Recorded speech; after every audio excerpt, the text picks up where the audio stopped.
Welcome, everyone. I'm so glad to see so many here, but I'm also very happy to say that there is many more behind the screen over there because we're doing this digitally at the same time. So with that, I will just continue after, but hand over to you and yes, please. Yeah, thank you. Do the introduction. What a pleasure it is to host you all here at the Swedish mission. I'm Magnus Lannert, and I'm the Deputy Permanent Representative here in the mission. Well, what can I say? It's really a pleasure to see that this water conference is finally on the way. And I have to say, we are really grateful to Netherlands and Tajikistan for superb preparations of this meeting. It's been going on for at least a couple of years, and I know they've invested a lot. So, and I was in the GA this morning to see the kickoff. I thought it was pretty impressive, and so I think we're off to a good start. And it's about time, I think, that we address collectively the challenges of fulfilling the SDG 6, clean water and sanitation for all. This is really a prerequisite for achieving the Agenda 2030 as a whole. You may know that Sweden holds the presidency of the European Union this semester, and yeah, that's right.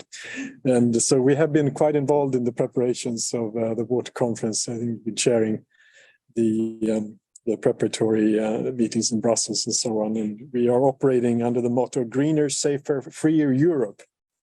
And so this conference, of course, is one important highlight during our presidency. And I was at a EU ministerial breakfast this morning. There's a great turnout. I think EU is psyched to really achieve something during this conference, and we have amassed no less than 33 commitments for this conference. Maybe more to follow this week. We'll see. But key priorities, nevertheless, are human rights to water and sanitation. Of course, leaving no one behind.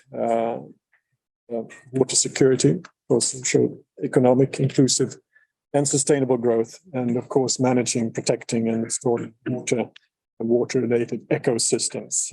This is really a prerequisite for dealing with the triple planetary crisis of climate change and biodiversity loss and pollution. As you know, there's a lot of attention on the SDG summit already in September. This conference, we feel, is going to be one of many important scene setters for that meeting. And we also know that the Secretary General is going to convene his Climate Ambition Summit. He's made it very clear that he wants a no-nonsense summit. Of course, no exceptions, no compromises. And we do see a lot of interlinkages, of course, between the SDG Summit, the Climate Ambition Summit, the COP28 in Dubai, which are absolutely crucial. 2 weeks ago, we had the president of the UAE COP28 here in town. He assured us that this is not going to be a business as usual COP. It's going to be an implementation focused COP. And we hope certainly that he is right, and that this is going to be more than a stock take, but really a way forward. Because we have no time to lose, as this week's report from the IPCC has clearly demonstrated. These are challenging times for multilateralism, certainly. Nevertheless, I think we should remind ourselves that multilateralism continues to deliver, and we have seen some really great milestones during the past year. We had the biodiversity negotiations at COP15 in Montreal. And the Kunming, we had the loss and damage at COP27, and most recently the BBNJ here in New York last month. So these are great things. We certainly hope the water conference is going to be another positive input into this process, leading up to the SDG summit, and then onwards from there to the future summit next year. So once again, welcome to the Swedish mission. This is an important occasion. And we're looking forward to rich discussions. Thanks very much. Thank you, Magnus, and thank you for hosting us at this event. Much appreciated. Their Excellencies, water and climate colleagues and friends.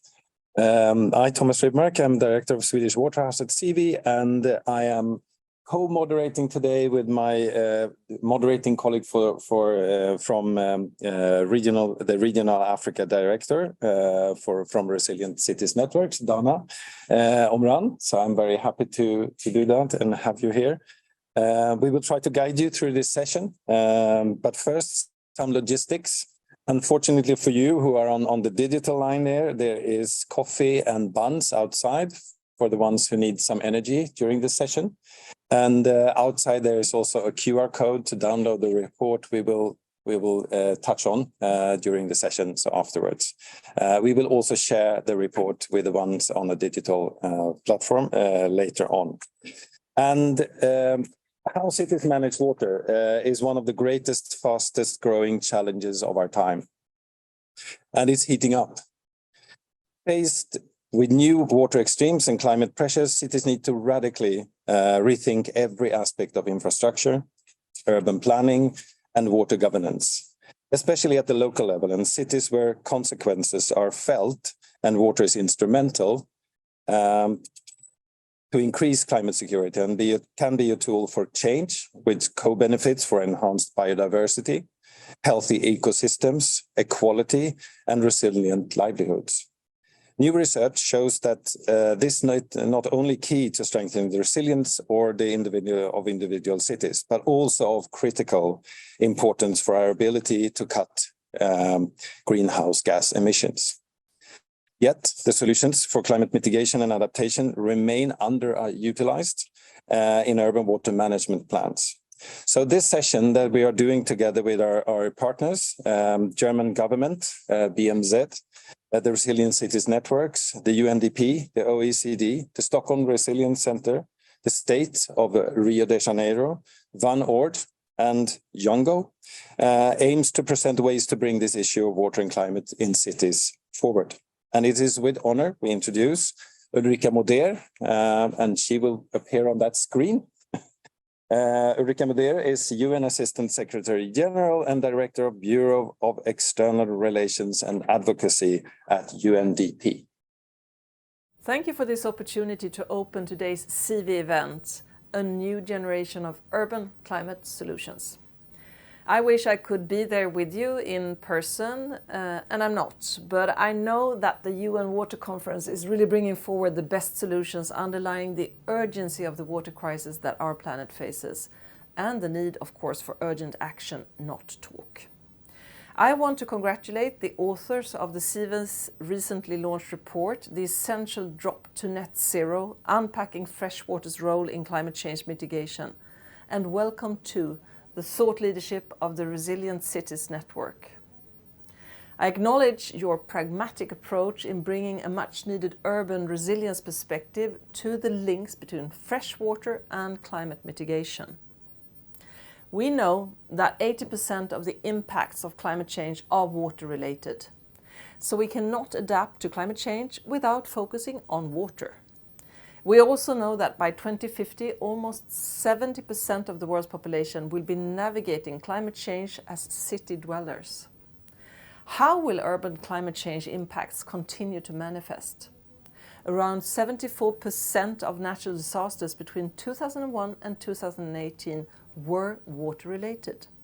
And globally, $120 billion is lost each year to flood damage to urban property. Every dollar invested in making infrastructure disaster resilient saves $4 in reconstruction. The challenge before us is that the water sector currently attracts just 10% out of global financial infrastructure flows, and this low rate of investment shows this is simply not acceptable. Here is just one example. Globally, on average, between 35 and 50% of treated water in municipal systems is wasted due to aging and faulty water infrastructure. What this means is that drinkable water leaks away underground, destabilizing the land on which our cities are built, including the roads beneath which water pipes are most often laid. Improved monitoring and valuation of water resources would go a long way to correct this long-standing pattern of underinvestment, losses of water resources, and damage to critical urban infrastructure as its impact on people's life. Cities are famous for their incredible capacity to generate innovation and fresh thinking. With climate change increasing the severity and frequency of disasters, the time for innovative action is, of course, here and now. We must build sustainable communities today to save the lives of tomorrow. Across the world, we see examples of cities getting it right, from Windhoek in Namibia, which has been converting wastewater to safe drinking water for more than 50 years, to Singapore's water reclamation scheme. We know what can be achieved. So how are we at UNDP helping our partners to tackle the challenge of building water-wise and climate-smart cities? Our emphasis is on digital innovation and nature-based solutions under our overarching commitment to integrated water resource management. This is an approach which generates win-win situations where sustainable water management and governance can contribute to reduce emissions. Through working together and building even stronger partnerships, we can ensure a prosperous future for our cities in which no one is left behind in our pursuit of safe and sustainable fresh water for all. I wish you a fruitful discussion, and I warmly endorse the focus you are bringing to this important aspect of future-proofing our cities. Neglect of urban fresh water puts the lives of millions of people at risk. We must embrace innovation to achieve sustainability and resilience at scale for city dwellers now and also in the future. Thank you. Thank you, Ulrika, for wise words. If she was here, we would applaud her, I guess. With that, please, Mike, would you come to join us? Yes, Please. thank you. Thank you very much. Distinguished delegates, excellencies, ladies and gentlemen, colleagues and friends. I want to start by thanking all the co-conveners of this event for putting this together. I think it's an important and very timely subject to discuss. And I also want to thank the permanent representation of Sweden for hosting us. The 2023 UN Water Conference marks a decisive moment to harness the power of water to advance in our race against the clock in reducing emissions. As the latest IPCC assessment reports show, greenhouse gas emissions must peak in 2025 and be halved by 2030 to meet the 1.5-degree target of the Paris Agreements. Cities in particular are key here. With a growing urban population and vulnerable built infrastructure, cities are strongly affected by the impacts of climate change. At the same time, they are also decisive change makers to turn the tide on rising urban emissions. But we cannot meet our mitigation goals in cities or elsewhere without water.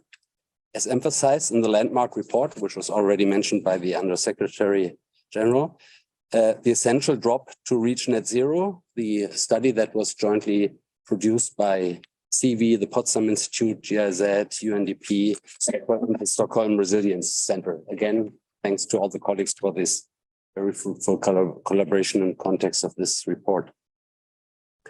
The IPCC reports, as well as the final declaration from the last UN climate change conference, the COP27, have singled out energy and ecosystems as crucial action fields for mitigation action. However, what is often overlooked is that both energy and ecosystems depend on freshwater resources. Water availability is essential for electricity production. Low emission energy options are like hydropower, bioenergy, and thermoelectric energy production all require water to move turbines, grow crops, and also for cooling. Ecosystems like forests can absorb and store large amounts of carbon, but they cannot survive without water. Therefore, we need to carefully consider both present and future freshwater availability and the impact of mitigation measures on water in mitigation planning and action. To adequately respond to this need, we at GIZ promote integrated cross-sectoral approaches like the water, energy, food nexus that acknowledges the interconnectivity, water, energy, and food security to advance coordinated planning across sectors to foster climate mitigation. The water sector is responsible for almost 10% of global anthropogenic greenhouse gas emissions. As such, we need to reduce those emissions by improving the energy efficiency of water and sanitation utilities and using renewable energy for this wherever this is possible. In addition, improved wastewater management and treatment can reduce emissions while also protecting water quality, biodiversity, and human health. Just to give you one example of our work, on behalf of the German Federal Ministry for Economic Cooperation and Development, GIZ supports the improvement of fecal sludge management in Jordan by deploying technology-based upscaling solutions and creating an enabling environment for sludge products. Sustainable sludge management reduces emissions from conventional sewage sludge disposal and realizes that economic potential of sludge products. Beyond technical solutions, we should also harness the power of nature. Restoring and protecting the natural functioning of freshwater ecosystems like wetlands hold tremendous mitigation potentials.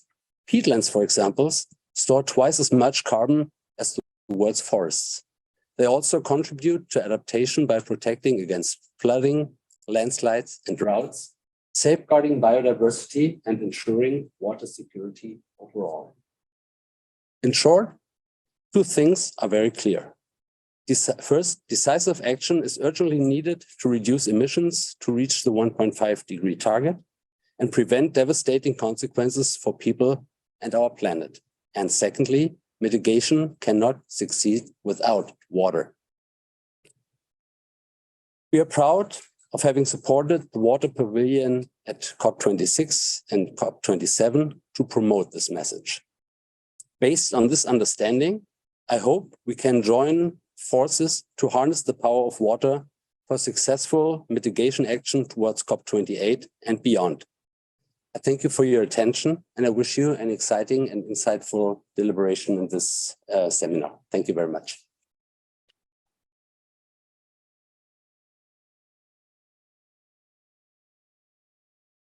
Thank you so much for that, Mike. We're moving on.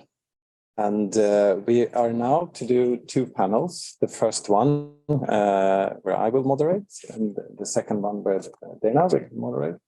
So I would like to invite to the seats here, Malin Lundberg Ingmarsson, lead of the Water and Mitigation Report, The Road to Net Zero. Robert Moret, policy coordinator and at the Water Ministry of the Government of Netherlands. Please, Robert. And Juliette Lasman, policy and analyst at OECD, Water Governance Program. Most welcome, please, Juliette. And Zainab Sahib. Yes, there you are, Zainab. Yongo. So very welcome. We will start with Malin to make a short presentation, and then we will go through. Will you take my place? Can I stand? Yes, you can stand. I would like to stand. So please do. Louder. I will do my absolute best. It's not my. That's where you're happy. Okay. Hello, everyone. I am so very, very happy to be here. I'm so very, very happy to see so many people joining us here. As Thomas said, my name is Malin Lundberg Ingemarsson, and I work with SIWI on international policy issues, but also on landscape issues. I am a forester. My background is in forestry, so I work a lot with landscape issues and water in the landscape. But the last years, I have also put a lot of effort into the report that has been mentioned already a few times. Next, please. There is a QR code there, so you can access the report online. And this was launched at COP27 last year in November. And since then, we have been trying to, and will throughout this year, lift different aspects or different findings in the report, as we do now when we look at it from a cities and urban perspective. And this is a joint effort, as already mentioned by Mike and Scott. It is together with Stockholm Resilience Center and Potsdam Institute for Climate Impact Research. It's also together with GIZ, the German Development Agency, and the BMZ, the German Federal Ministry of Economic Cooperation and Development, and also UNDP Development Program. Next, please.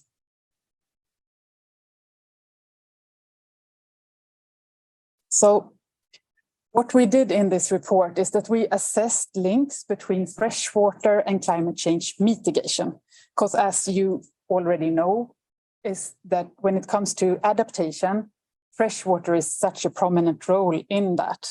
But that hasn't been the case in mitigation, and that's why we started working on this report, to compile evidence of how there are links between freshwater and climate mitigation. And we did that by mapping different mitigation measures. We can say solutions, we can say response options, as IPCC usually calls them. And these are, we looked at the mitigation measures through their mitigation potential, as well as their impact and dependence on freshwater. And mitigation measures are really needed in all sectors. So we focused the report on both natural ecosystems, land systems, forestry, and agriculture, as well as freshwater ecosystems, rivers, lakes, wetlands, and also coastal systems. But we also looked into technical systems, of course, energy systems, drinking water and sanitation systems. And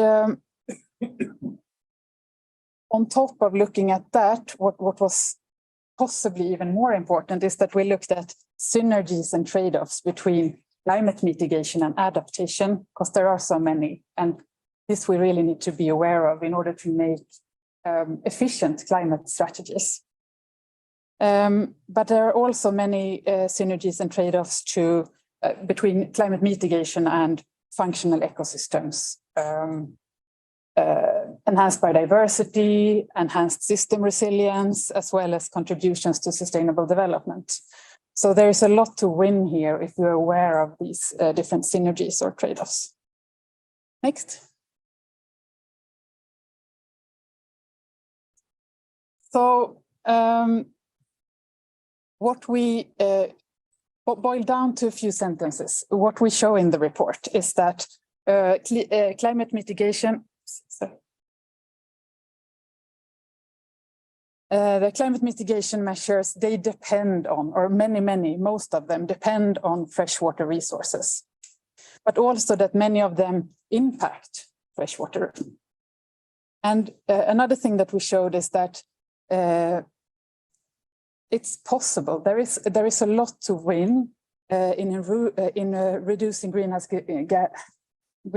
gas emissions in water and sanitation management. This is not really well known. There is a lot of data lacking here. And for instance, in the IPCC scenarios that we are always talking about, the 1.5 degree or 2 degrees temperature rise, wastewater, sanitation, and so on, it isn't really well accounted for there. So this means that those scenarios should be updated to really fulfill what we need to work on. Another point is something that is probably familiar to many of us, and that is that the nature-based solutions, for instance, green infrastructure, they can deliver multiple benefits. And for instance, for people's livelihoods, but also for the environment. So there are many times a lot of these co-benefits and synergies when it comes to working with nature-based solutions. And something that came out very strongly in the report was also that we need to work jointly with water and climate. The governance need to be coordinated and strengthened in order to make real progress. Next, please.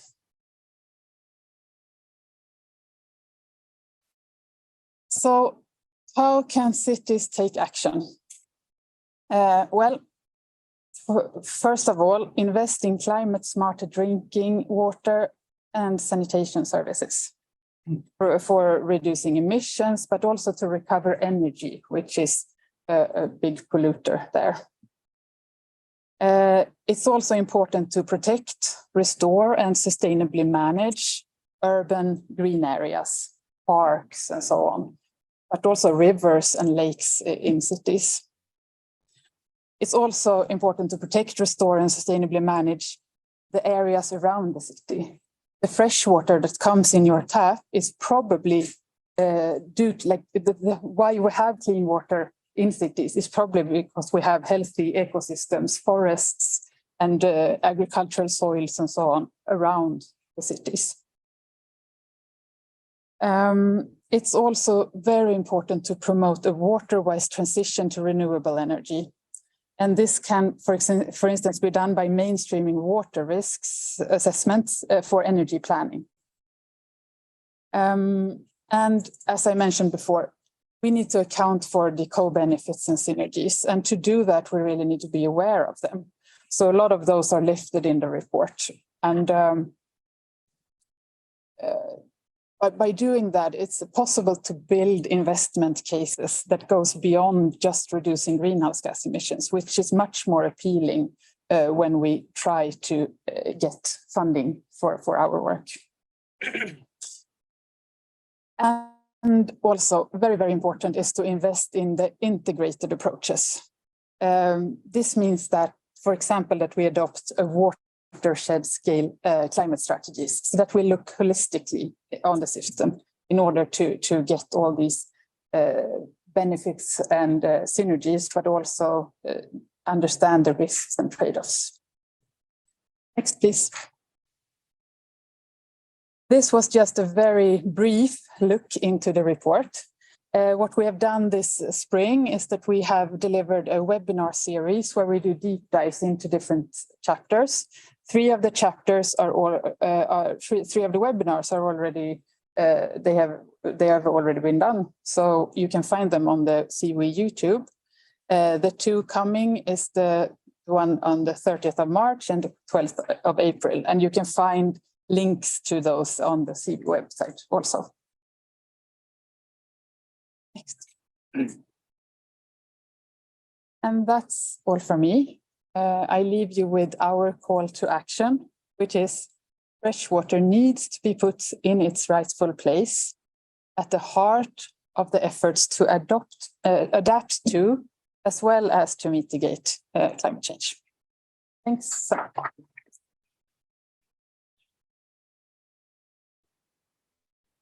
Thank you, Malin. For that, I know all the hard work that's been put in by every party and how you have coordinated and led us through almost 3 years now, isn't it? Yeah, almost. Yeah. Well done, everyone, on this. To start with some questions, I would like to address Robert first of all, if that's okay with you, Robert. The COP27 conclusions included water's role for adaptation, and that in itself was an important step forward. But what needs to happen forward to have water's role for mitigation to be included in the COP28 conclusions and beyond? Okay, yes. As you know, I had prepared for something else. So the thing I really want to share with you as co-host, in the beginning, we were very scared. There were hardly any commitments to the water action agenda, but we are now close to the 600. And I checked how many are related with cities. So there are 194 related to cities. And what I learned from that is that it's all fragmented commitments, so no system approach commitments. So as coming from the Netherlands, I would love to see as improvement that from cities there will also be a more system approach way of working. And I think even for cities that's easier to be done government from a government side than as a country. So I would love to see that. And as I was preparing for cities, there is also a water film festival this week. Not to be seen on screen anymore, that was Saturday, but you can still see all the movies digitally. And there was a movie about the Colorado River and surroundings. And there they had water rights. And what happened? The farmers sell their water rights in order to help cities to enlarge. And what happens? The farmlands are falling dry. And so that's when I thought we need really to coordinate better what we do with water and where do we allow cities to grow and where not. And the other thing was impressive for me at the water house this week, a lady who is governing the drinking water in the city of New York provides for 9 million people drinking water. And the challenges become bigger and bigger. Good, and now to the question. I think that the Paris Agreement and what happens afterwards were mostly about mitigation. Not about mitigation in water, but about mitigation in fossil fuels and transport and a bit industry, but not the role of water and play in that. So I think that our story should change and that we are not only about adaptation, which indeed is 90% of the adaptation things is water, but that we can also contribute to the mitigation. And what I liked about forests, and then I think forests and groundwater, and I think groundwater levels and wetlands, wetlands play a role in mitigation. But because of the climate change, the wetlands change. So the mitigation part of wetlands that take up carbon dioxide is disappearing. That's quite worrying. So also here, it's not only the way you treat water, so the water treatment plants that can be decarbonized, but also that water in nature and nature-based solutions is then again, has also a role to play. So what do we need to do? I think that water action agenda is the start. After the conference, there can still be commitments. So if cities think, well, we want an overall commitment, there's still time and place to do so. The Tajikistan and the Netherlands, together with UNDESA, are working on a roadmap towards 2030 with the water action agenda. We try to do that with the co-chairs of all the interactive dialogues, because we can't do it alone. And we want more countries involved. Within the UN system, it's very difficult to get companies in, because, well, that's apparently difficult in the UN system.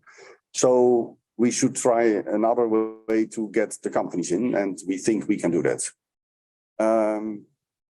We have the United Arab Emirates on board. They want to do something with water. They want to do a lot with water.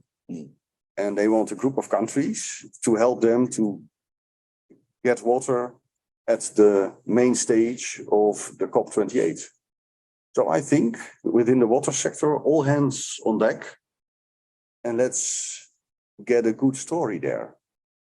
Not a divided story, because I was, sorry for being Dutch, but this was the call for fresh water. I would like to keep it the call for water, and water includes fresh water and all the other things. So let's position us as one sector. And the second thing within the roadmap for the COP, we have 7 points, but I do not have time for that, is that we must get water on the agenda of every meeting in and outside the UN system, also if that meeting is not about water. And the group of countries I mentioned that are the co-chairs and other countries are going to help us with that. That we are going to do that. That's not only that we talk about water at the UN Water Conference, but that we talk about water at the Biodiversity Summit. We did. That was a good start. But at the SDG Summit, at the Summit of the Future, at the energy meeting, so everywhere, water on the agenda. And then we, as water sector, will have to come up with good arguments, good science, to show how we can help that sector becoming resilient. And at the cities gatherings, we need to have water also on the agenda. Fresh water, but also the other water things. So, and that we offer the solutions and that they tell us how they can help us with not having the Colorado problem. Yeah. So, inside out. So, Water Sector United and getting water everywhere outside the water sector on the agenda. And I think that will be one of the outcomes and the work that starts on Monday, the 27th of March. Thank you. Thank you, Robert. And you really closed it with starting off with the Colorado River as an example and then ending by it. So I'm very happy for that. And I'm sure we can segue one of the questions you raised about the systematic approach to the next panel that we will see. Because I think there's some good answers in there. So hopefully we can get some clarity on that. If I turn to you, Juliet. Hello. How do you see that circular blue economy concept relates to the outcome of the recommendations in the report?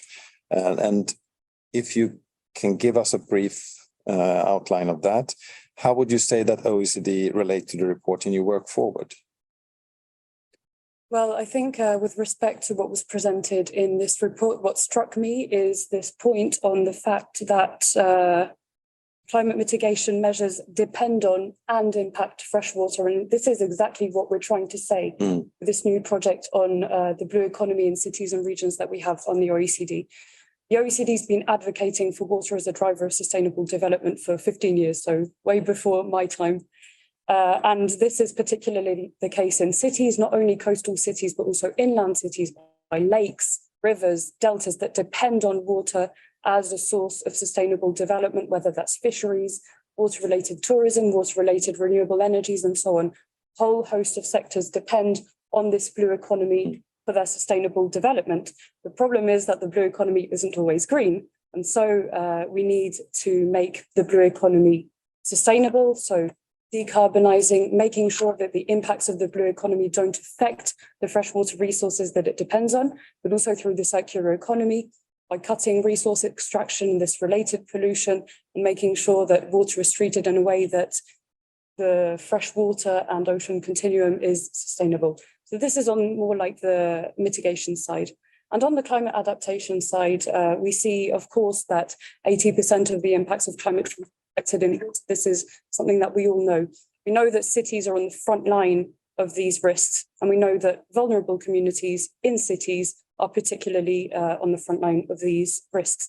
And so on the other hand, we have this need for a resilient and inclusive approach to the sustainable economy, the sustainable blue economy. And maybe this is where a slide would have been helpful, but we've come up with this framework of resilient, inclusive, sustainable and circular blue economies as a framework for cities and regions and national governments to think about their blue economies, about how they develop economic activities related to water in a resilient, inclusive, sustainable and circular or risk-proof way. How do cities get there in practice, though? This is the big question. We advocate for good governance, whether that's through water governance or the circular economy. And if you go to the next slide, you can see some very concrete principles and guiding frameworks that we've developed for cities to use as a toolkit, really to tick the boxes, to have this checklist of actions to make sure that the enabling conditions are in place. And this is what we advocate, basically, that you can build all the infrastructure you want, you can do whatever you want in the physical world, but if you don't have the right enabling framework, these solutions alone won't deliver. And we have a range of examples. I'm going to try and get into the co-hosts' good books here and mention the example of the Netherlands, which last year combined a whole range of laws into the environmental law or something similar, where they gathered laws relating to water management, land use, spatial planning, agriculture into a single bill to make sure that things happening outside the water box aren't adversely impacting water, and the other way around, that things that are happening in water aren't adversely affecting energy, food security, and so on. Shall I add something new even? Yes. There will be a new policy where for spatial planning, water and soil will be the guiding principle for decisions on the use of the spatial area. And not economy, not other things, but water and soil. Breaking news. Yeah. Thank you so much. Yeah, Juliette, do you have, would you? Okay, thank you. Thank you for sharing.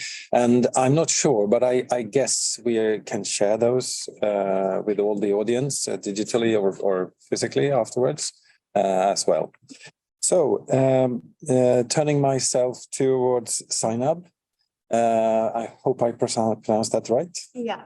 Perfect. Thank you.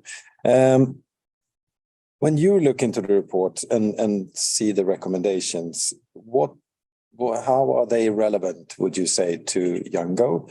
And how can youth promote action in this area? Yeah, thank you for the question. So first of all, thank you for inviting me to be here and representing the other cohort of wider young audience. So I think from Youngo side, there are some key demands that we try to gather around different thematic areas through our global youth statement. And this year, since the co-host of the water conference, Tajik government and Dutch government, they mandated UNIFY, which is the United International Federation of Youth for Water and Climate, to develop a youth development plan and consolidate the youth inputs with regards to water and climate. So we also collaborated as Youngo to help develop that plan. So there are some key insights that I'll share that I try to align integrating the SDG 6, SDG 13, and SDG 11. So first and foremost thing that young people emphasized on was towards the integrated approach towards solving these water crises. When I say integrated approach, it means different stakeholders are working, but they are working in silos. So we need to bring everyone together, be it private sector, UN agencies, academia, and youth themselves too. And then try to, again, find the mutual interest and mutual sectors of interest even within the water sector, be it adaptation or mitigation, focusing young people. Then second thing that was, again, most emphasized was the capacity building and education activities around the water and climate in general for the young people.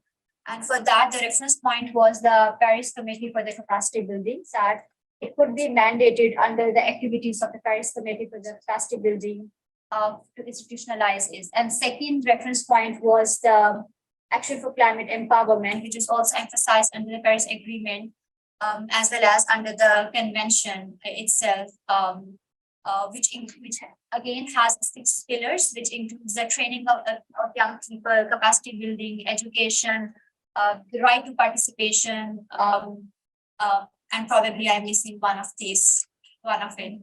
But yeah, there are 6, I would say, the enabling pillars under the ACE, Action for Climate Empowerment. Third thing was the finance and financing, which was one of the enabling pillars, which enables any other activities to be implemented. Because when it comes to young people, they perhaps have capacity and willingness to do, but when it comes to stakeholder coordination with regards to finance, it is something which is particularly lacking when it comes to like youth participation in the water sector, and also I think when it comes to the local adaptation and mitigation activities with regards to the urban planning. So I think there is a gap where a lot of I think stakeholders are here again, and the audience with us who have joined virtually. Maybe we can try at our ends to see how we can integrate and how we can synergize our efforts with the youth networks, because we have youth constituencies out there where young people are coming from the technical backgrounds. I mean, they are graduates in hydrology, in environmental sciences, etc., etc. So we can perhaps try to bring in some early career researchers and young graduates and try to give them some positions in our projects. We can also, try to build their capacity, but also help them enable through financing so that they can implement those solutions when they go back in their communities. And I think a second strategy could also be to support young people by investing in their small startups, by helping them scale up those startups in their communities, and also by taking those startups as best practices and trying to implement those in some of the regions of the mutual interest, I would say.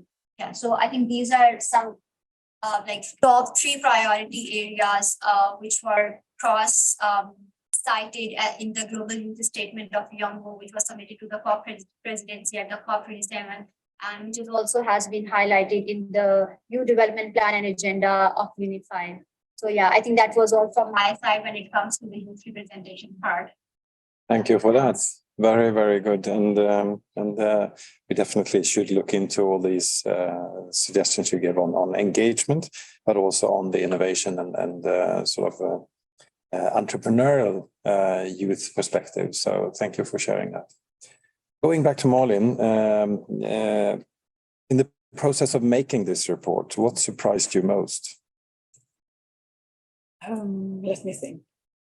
Just a small comment. The lack of ocean is we had to limit given the time we had, and it took way longer than what was originally planned. And we were given more and more funding in order for the project was growing. So the oceans was not possible to bring in. I would have loved to. So there is still something to do. Yeah.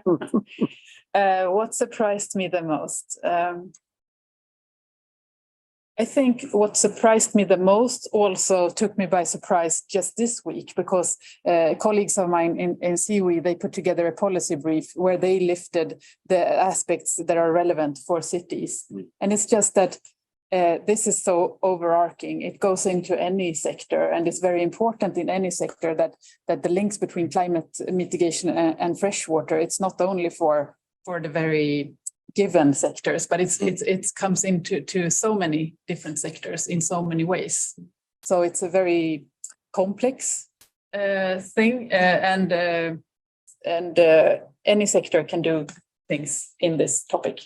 Thank you. And the report covers a lot of those sectors with its 12 chapters and quite deeply into it. So hopefully we'll see more.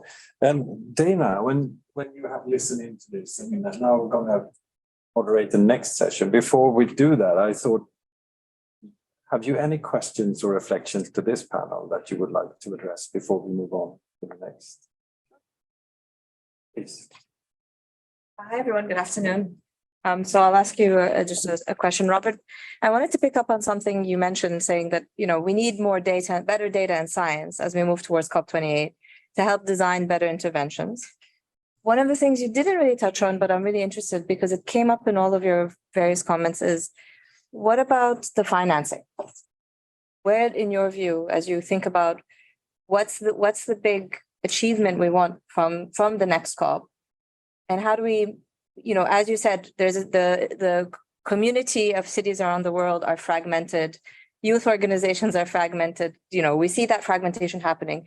How can we start to build some more cohesive approaches to financing the mitigation and adaptation measures that we need to really address this water crisis that we're facing? Oh, that's a very... It's a big thoughts. very big. Sorry, Wednesday afternoon.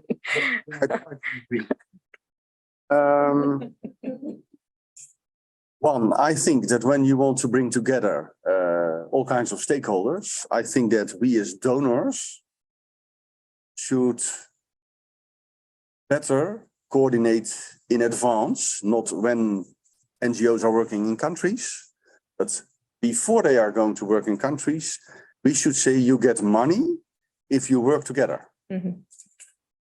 World Bank, NGOs, local, that's one. The second thing is there is enough finance, but we are giving it now to the wrong things. I will make people happy when we say we subsidize fossil fuels. Well, if we stop doing that, you can use that money for something else. The other thing is, and that's more sensitive, is if you see the amount of subsidy in the agricultural sector, it's enormous. And the agricultural sector is putting a large burden on the use of fresh water. If you would see that only the rice crop global takes 40% of the fresh water. So changing there is good. So change your subsidies, that helps. And what we really will try to do, not to have in the closing of this conference, is to talk about finance. Finance is not a separate point. Finance is part of every part. And for me, science is the start.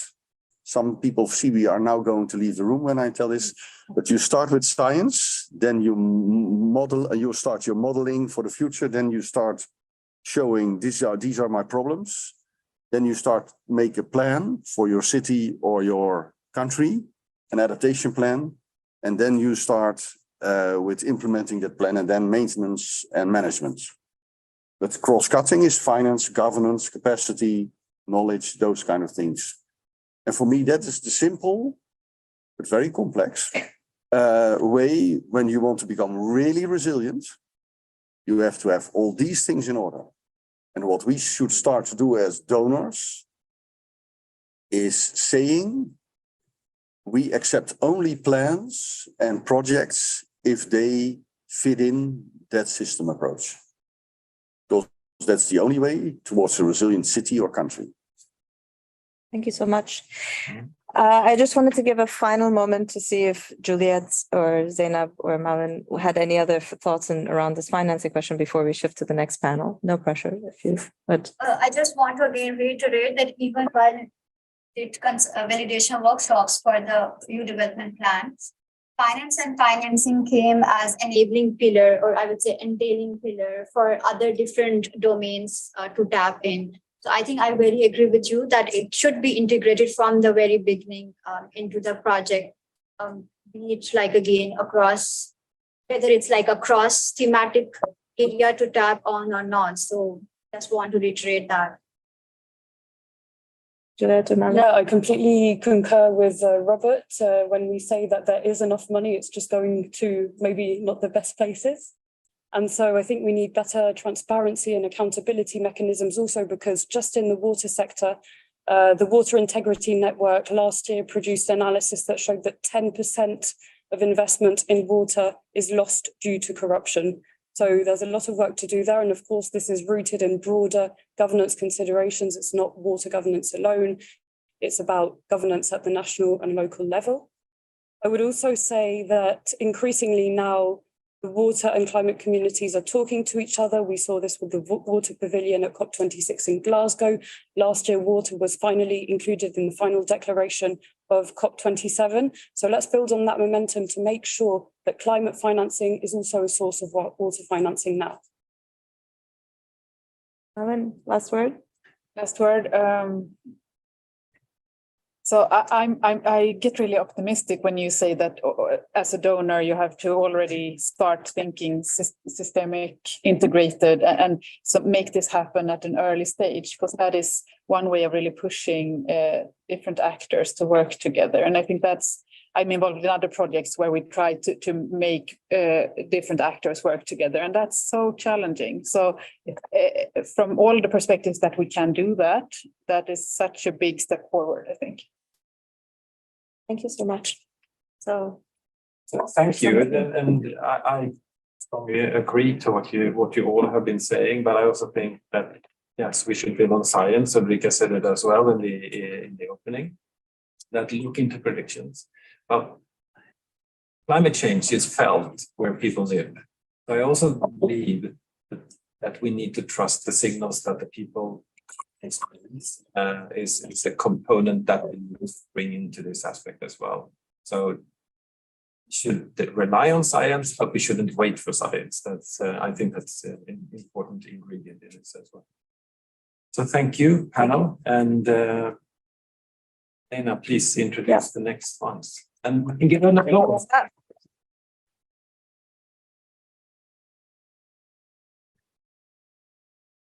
So I wanted to welcome up our next panelists, Marcio, Katrin, and Martin. Yeah, please have a seat.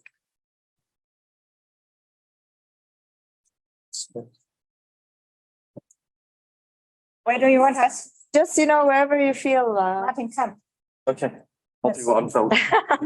Yeah, only allowed to go when we are ready, so. That's fine. So while we get the tech set up, let me just do some framing or introduction to this panel and tell you a little bit about the Resilient Cities Network. We are one of the co-conveners of this session. So we're a global network of about 100 cities worldwide who are working towards building safer and equitable cities for hundreds of millions of urban residents. We work with a range of cities from the big, mega cities like Lagos to smaller cities like Vejle in Denmark. And we see a huge range of the types of challenges that cities are facing around the world. And cities are truly, I think everyone has been saying it, but it bears mentioning again, cities really are facing this perfect storm. More and more people are moving to cities. We're expecting 2 billion more people to move to cities by 2050. They're facing increasing climate challenges, droughts, floods, rising sea level rise, coastal erosion, you name it. And cities really are at the forefront of trying to deal with this global water crisis. And so with today's panel, I'm very excited to have Marcio Santa Rosa from the state of Rio de Janeiro, Martin Schuler, who's the London water leader at Arab and a partner of ours at the Resilient Cities Network. And then, of course, my colleague, Katrin Bubach, who is the Global Director of Programs at the Resilient Cities Network. So my hope today is that we'll have a little bit of discussion. We'll start off with Marcio sharing a little bit about Rio de Janeiro and the work that the state of Rio de Janeiro has been doing on the Water 2030 agenda. And sharing more about your program there. And then we'll go into a little bit about the examples and frameworks that we're using and we're seeing and examples we're seeing from across our global network and across the world. So hopefully we'll get into some real life examples of what cities are actually doing to confront this crisis. So Marcio, over to you. And if you'd like, I don't know if you'd like to stand or sit as you wish. Oh, I'll be here. Okay, thanks. And first, I not have a good English, so I'll try not. I have my presentation there, and I will try not to bother you trying to speak English. And if you see there the presentation, you'll see what is my intention to pass from Rio. I have a video for you are always talking for the cities. So I'm representing here the state of Rio. Yeah. We have a new government now, and we crossed a period of low economy in the state. So things were down. Our projects, we have a lot of projects financed by IDB for our waters and green economy. And now my secretary, that's Anna, that should be here, but she's without sub-governor in the whole UN meeting there. And so our idea is show you what we're trying to plan for Rio for these 40 years. And Anna was at the COP27, and she was enchanted by the blue economy. So, and we have in Brazil, you know, a lot of forest, a lot of water, good water, but we have difficulties of in political, and sometimes we go down and everything stops, and we have to erase again all the projects. And so we're trying to. So for myself, it's when you organize a panel to talk about young innovation, is always restarting, and so for us, it's always a new expectation to do things that if I hear everybody talking here, it's something that we know that is happening all over the world, like blue economy and things, and we are trying to take the delay and go further and be with you, exchanging experiences and so forth. Okay.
But I was hearing from you about the problem of the water security.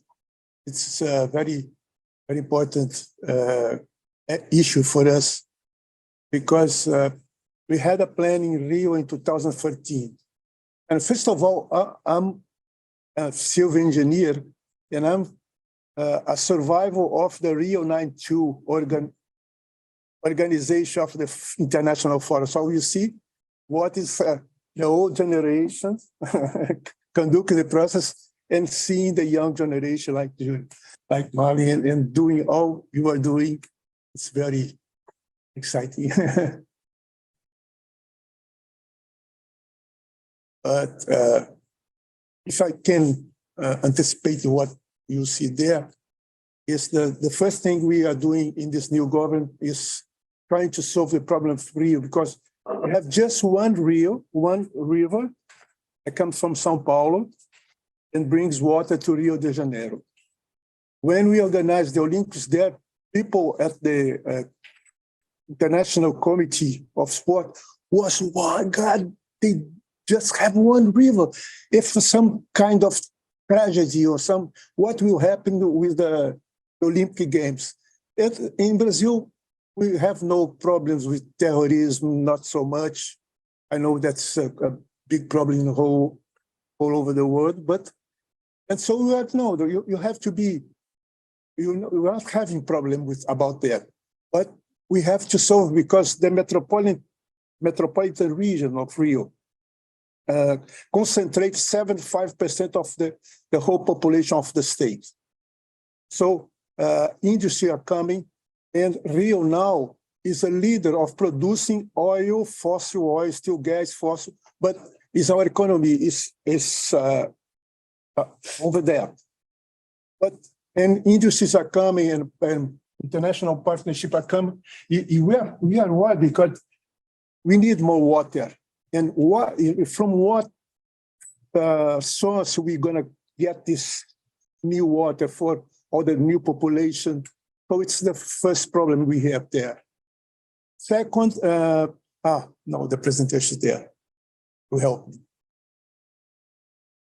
And this photo is internationally known. This is Guanabara Bay. This is my business now. I'm the coordinator of the blue economy in the state. And the base, we have 3 bays there. The Guanabara, the Sepetiba, this open ocean, and another one that's Angra dos Reis, Ilha Grande, very famous too. So my subsecretary was there in COP27, and we had a huge plan for the polluting Guanabara Bay. We are very late in some kind of process of environmental. And we have money from the IDB to do the whole stations of sewage treatment around the bay.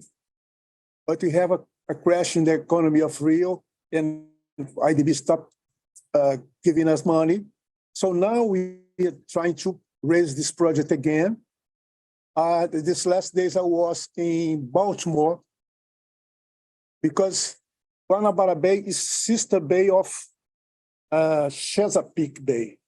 Guanabara Bay is Chesapeake Bay is 10 times larger than Guanabara. So the experience that you have Rio, United States, that 6 states and Washington DC create a kind of comprehensive process of managing water, and everybody has to sit and decide. For us, it's fantastic. So we're trying to bring back this partnership with people in Baltimore, and we've been here these 2 days. We've been there, and now we're gonna retake this process for Guanabara to give one thing that's magic for us. That's governance, because we have there, as you know, all the bays.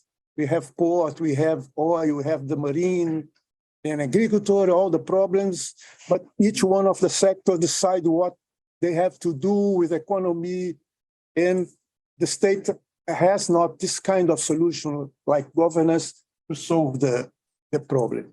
So we have there in these slides, we have these problems about our plan of security and what we're investing now in Guanabara Bay, in projects.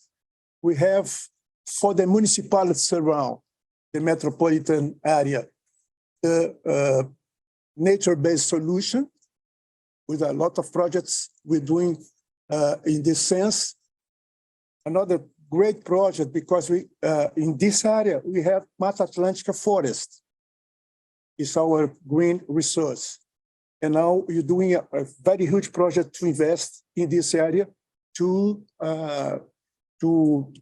raise the forest again in the degradation situations there. But so most important thing that I had to learn with you and there at UN, how now is this new government? One of the situations more difficult for us because Brazil is 27 states, okay?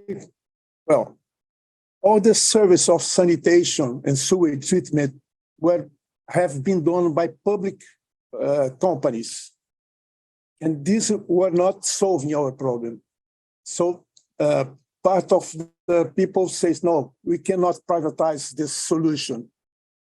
And for Rio de Janeiro, we had one company that tried and tried and tried, but we only achieved 35% of all the population with treated sewage. And now we did an auction, and 3 huge companies came. So we divide the regions, the poor ones with the rich ones, to make some kind of compensation, not to have lack of money for the people, the poor municipalities. And now we have some kind of $5 billion invested by this company with a commitment to 2033 to do the universalization to 90% of all the people of the Guanabara Bay. It's something for us fantastic.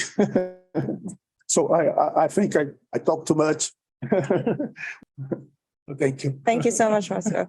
And I really appreciate that you brought up this issue of governance, right? Because I think this has been a theme that we've been hearing throughout. It came up in the first panel earlier. Yesterday, we had an event at the Dutch Water House where we had several city leaders, mayors, and governors speaking. And this issue of governance kept coming up. And we had the governor of Santiago de Chile saying that over 52 agencies manage the watershed in Santiago. So think about the level of coordination that has to happen between all of these different agencies. And so Martin, I want to go to you because, you know, part of the work that we have been doing with you over the last several years, and that's, you know, you and Katrin have been really leading on, is the development of the city water resilience approach, a framework for cities to really think about how they become more resilient. Their watershed, to make their watersheds more resilient. And this issue of governance comes up quite a lot and is a big part of that approach and framework. So can you talk a little bit more about what you've learned? You've now done this and you've applied this approach in how many cities, and what have we learned about this thorny issue of governance? Yeah, no, you're absolutely right. And the previous panel touched on governance. We'll touch on governance, and it's hugely important. But I'll just back up a little bit and I'll come back to governance. I just sort of really talk a little bit about the city water resilience approach and where it's come from and what it's trying to do.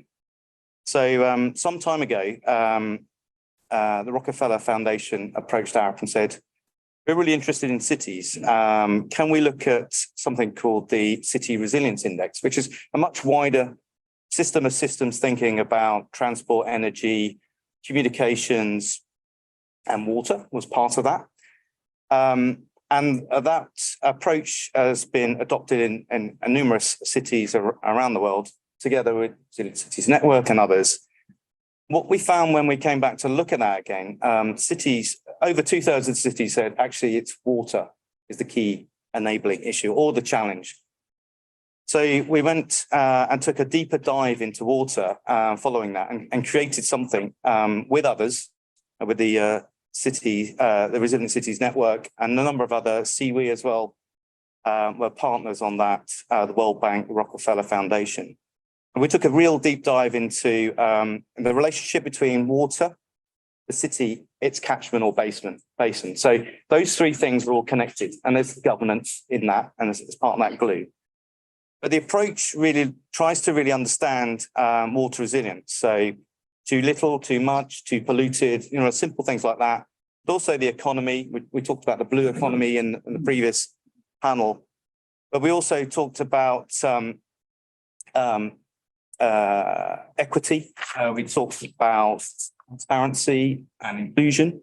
So they're really important things and building trust around that. So in brief, the city water resilience approach, which has been deployed in something like 16 or 17 cities globally, in Africa, from Cape Town, Joburg, Kigali, more recently in Lagos, to cities in the US, Miami, Washington, DC, and Chicago, all across Europe and in the UK. But let's just think for a moment about how we deploy that, how do we work that through? So when we're thinking about resilience, what we're thinking about really is, you know, how do you survive? How do you adapt? And how do you thrive? Really those components. And they're really at the heart of what we do. And then we take a systematic approach thinking about understanding a city and its catchment. So what we try and do is understand that boundary. What's the boundary condition? So cities are focal points, but they're also areas that actually can take action. But actually a city in isolation from its catchment or basement, it doesn't make sense at all. So push that boundary out. And actually, sometimes you even have to consider catchments beyond. And I might come back to that. So it's really quite, there's a lot of complexity into that. Understand that baseline about where you are as a city, where you are as a catchment. And then you can start thinking about bringing people together to have a shared view. And we have tools to do that around governance. Then you go into action planning, implementation, and evaluation. Very simple steps. But if I come back to probably the heart of that really is around governance. So when we think about governance, and we've heard the complexities of governance, as part of the process, we developed a tool really just to help ourselves to try and map that governance, understand the stakeholders, understand the roles and responsibilities, understand perhaps the overlaps in governance because they cause issues, and the underlaps, equally problematic. So once you start spreading that out, but actually if you can do it digitally, you can actually enable others to see that. You can make that transparent, you can make that inclusive, you can start crowdsourcing that. And then when we push that out even further, we think about other systems like the energy system, with food and ag, we talked about, all these interdependencies. So that governance picture becomes quite complex, and that's why we have digital tools to push that forward. What we can do then is within that tool as part of the CWRA approach is to understand those relationships. So what we do is we go to key stakeholders, we say, who do you know on this map? And it's quite enlightening that not everybody knows everybody. Okay, don't be surprised about that. But what you've got is you've got some key relationships, but then lots of relationships that actually aren't exercised. And for whatever reason, you would imagine that they need to be stronger. So immediately by shining a light on that and making it inclusive, making that available to anybody, so you could log on, you can have a look at any city you like that we've worked in, and others, because it's a tool that is available to any user. You can suddenly start thinking about how that governance picture is mapped out. That's only the start of it. So who's who in the governance picture? But then when you start to take that even further, you start to try to describe what does water resilience mean to different stakeholders. And it means something different to everybody. So it's then getting those stakeholders as part of the governance picture to have an aligned view. And that takes time, it takes trust. You have to do that in a trustful and inclusive way. But you also can bring in community voices as well, because often they're not heard in those decision-making processes. So again, by making that transparent, as we've done in cities, all the cities that we've worked in, making that open, we can start to convene around that. That means that agendas can be put on the table. That's the first start of that trust building. They can then be open to challenge. I mean, sometimes that's a difficult process. You have to work through that. And again, you start to look at those opportunities. And then you take that a step further and then try to test what that vision by those stakeholders through a resilience process. And so what we've done, and we heard earlier about the importance of having the science and the evidence behind this. So as part of the process that when we started this, it was very much an evidence-based. So we did desk research as part of the CWRA to understand water resilience. And that identified 1,600 or so factors that either help or hinder resilience. So what we've done is condensed that into a more systematic way of indicators, but you can take those key stakeholders through that process. And what that does is then paint a picture or shine a light about the resilience of a city and its catchment. Now, where is it strong? Where is it less strong? So once you have that common understanding, you can then start to take action. You can't do that until you've got that common understanding. Yeah, thanks. That's very, very true and very important. And Shrun, I want to take it back to you and let's maybe bring it back to the city, a city example. I mean, I think, and I'm wondering if you can tie it all together for us in the next couple of minutes so that we make sure we have some time for Tony to wrap it up. You recently moved to South Africa. In 2017, Cape Town was facing day zero water crisis. We did this approach, the city water resilience approach in South Africa. The city of Cape Town went through this tremendously difficult crisis, trying to avert the day that they would run out of water. Today, 5 years later, they're facing an energy crisis. And we're starting to see that many of the muscle that they developed planning for the water crisis that they're now deploying in the energy crisis. So I was wondering if you could maybe bring it back to South Africa, where you recently relocated, and bring us home on this, how all of these systems connect and why this all really matters in a very practical and really clear example from a specific city. I don't know if that's thank you. It's a tall order. No, thank you so much. I really thought I could have quit talking energy. That's definitely not my. No, I mean, talk about water. No. I know that. But I think at the essence here, it's cities are systems. A city is not just one system. A city is dependent on its water system, on its energy system, on its transport system, on its communities. So a city and a mayor every single day faces the issue is, which system am I going to focus on? Or we could also say, which sector am I focusing on? And we all know that unfortunately decisions are not always made based on science, based on whatever is there. It's also what does my constituency expect from me? And I think the interesting example, looking back at Cape Town and where they started, and Martin and I, Cape Town was actually the first city that piloted the CWA, and a lot of the work that we have been doing in the 15 to 16 cities afterwards is actually coming out of the process that we applied in Cape Town at that time, is that they understood we are facing these issues, but we also need to understand that water is not the only problem we have in the city. And that is something that came through. So they had a water problem, they had a COVID problem, now they have an energy crisis. And what the CWA and the work on resilience the city did was that it built the capacity to understand how are these critical systems interconnected. So how do we build resilience within one system and a second system?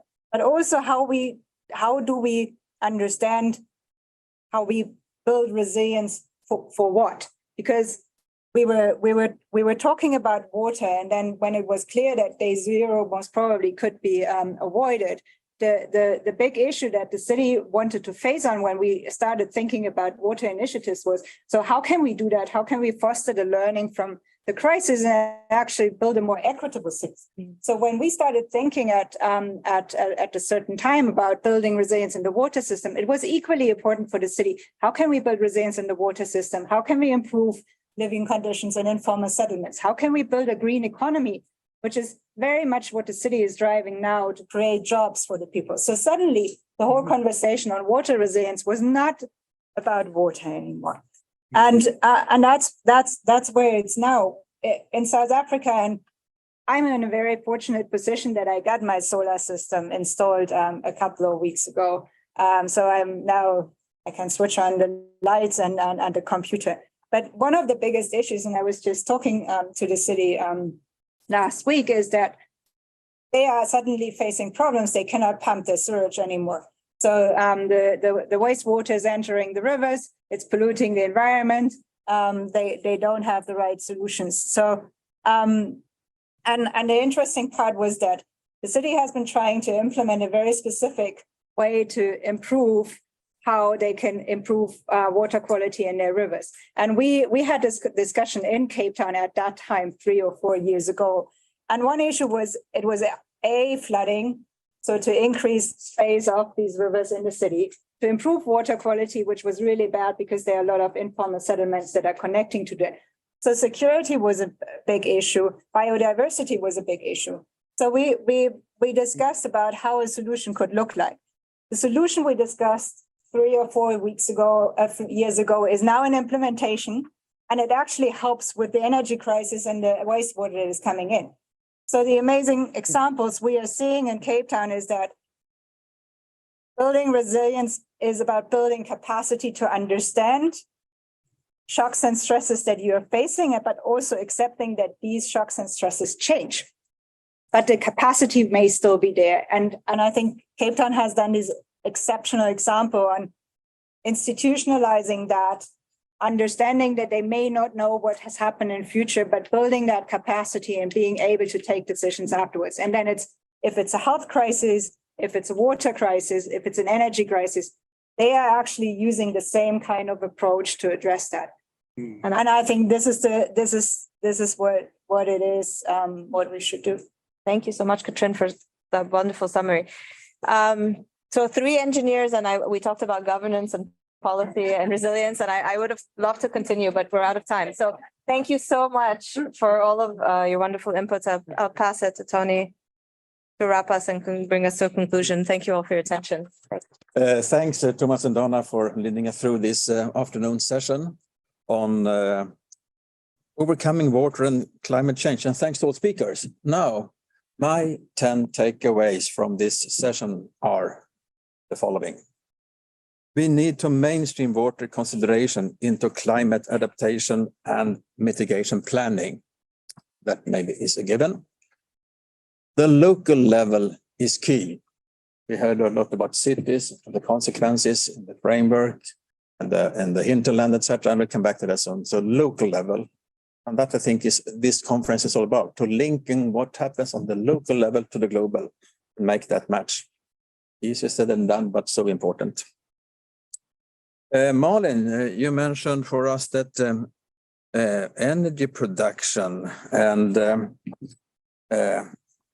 depend on fresh water to a large extent, and also climate measures there. So I think that is all the connection, the correlation between water and energy is that close. We have some examples where you can, I often claim that to solve the water crisis, you need to look beyond the water community. And one particular sector is to look at energy, subsidizing or less subsidizing energy, and then you can impact water use. That has happened in India and many places all over the world, that you pinpoint energy and then you get the response in the water use that you would like. And climate mitigation and adaptation remain underutilized in urban water management plans. And that was also one conclusion, I think, from the mitigation report. I think that is also very important to look into that. When we look into water, we need to also face the water or the adaptation and mitigation measures that they bring. And number 5 is that fresh water is important, has more important roles to play and to increase in climate security and urban resilience. Something that is quite new to me. I know that I read in some articles that you have some greenhouse gas emissions from wastewater treatment, but also that water and sanitation management can reduce greenhouse gas emissions. I think that is a very interesting fact that is coming out of the report. And coming to cities, I think bringing the local and the global level together. Someone mentioned that is it by 2050 we have 2 billion more people living in cities. And to me, that is one of the main challenges that we do face on the globe. Cities and the the increasing population in Africa from 1 to 4 billion within the next 80, 90 years. How to feed a growing urban population, also African population. But let's look at the cities. And I was just attending a session before this where the Commission on Economics of Water presented their Turn in the Tide report, and Johan Röckström showed some very interesting images that we know. And I think you have referred to that, all panelists, that what happens at the local level when it comes to precipitation, it depends on what happens, for instance, in Brazil. Sao Paulo were more or less out of water some 7 years ago. And that was not a local precipitation. That was happened up in Amazonas. And I think that also impacted Rio. So you have this interconnection between, evaporation in different parts, in different continents even.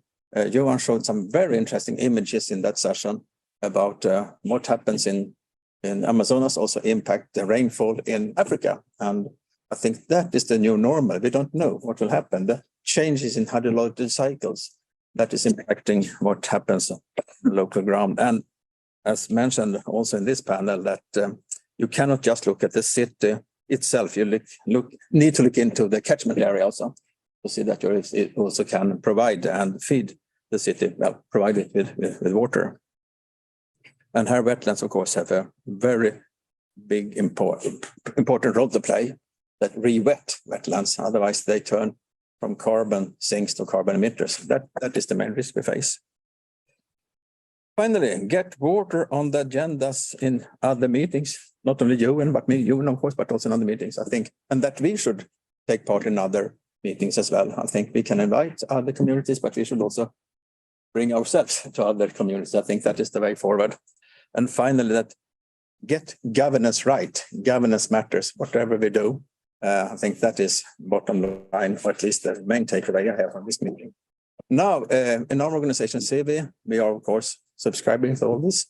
And also, when it comes to the water action agenda, I think we will have a great agenda coming out on Friday.